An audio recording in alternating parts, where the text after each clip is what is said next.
हैं हम अपने तीसरे राष्ट्रीय चिन्ह पर, तो राष्ट्रीय चिन्ह जो है वो अशोक के कहते हैं एक लघु स्तंभ लेख, सारनाथ लघु स्तंभ लेख। ध्यान रखना, अशोक ने जो अभिलेख बनवाए थे उनमें एक लघु स्तंभ लेख भी प्रकार था, और सारनाथ में जो स्तंभ लेख है उसमें 4 शेर बने हुए हैं, और वो चारों शेर निर्भीकता और न्याय का प्रतीक हैं। वैसे भी जंगल का राजा शेर ही होता है, और एक शेर को ये कार्य सौंपा गया है कि 4 दिशाओं में 4 शेर मुंह करे हुए बैठे हुए हैं, और वो 4 शेर कहते हैं चारों दिशाओं में देखते हैं, पता करते हैं कि कहीं अन्याय तो नहीं हो रहा। ध्यान रखना, भारत का राष्ट्रीय चिन्ह जो है वो लिया गया है सारनाथ के 4 शेरों के चिन्ह से, जहाँ चारों शेर ऐसे चारों तरफ देखते रहते हैं।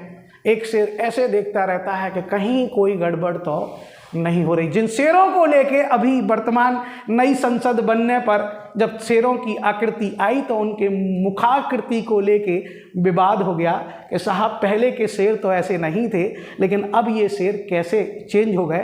तो साहब ये नए भारत के शेर हैं जो दहाड़ेंगे भी और लोगों को फाड़ेंगे भी। ध्यान रखना, ये नया भारत है और नए भारत के शेर भी थोड़े से अलग होंगे। ध्यान रखना, तो यहाँ सारनाथ के कहते हैं स्तंभ लेख से लिया गया है, अशोक सम्राट अशोक मौर्य सम्राट अशोक के सारनाथ स्तंभ लेख से लिया गया है भारत का राष्ट्रीय चिन्ह।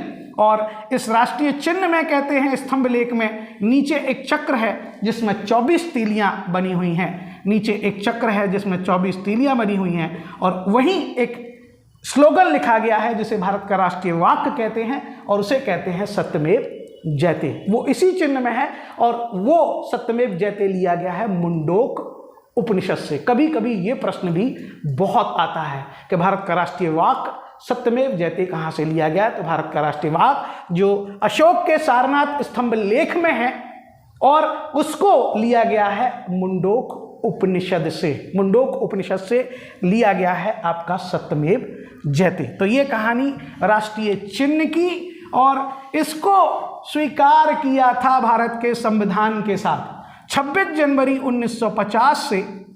तिथि याद रखना भाइयों, 26 जनवरी 1950 से जब संविधान लागू हुआ था उसी दिन से स्वीकार किया गया था ये राष्ट्रीय चिन्ह। अब आ जाते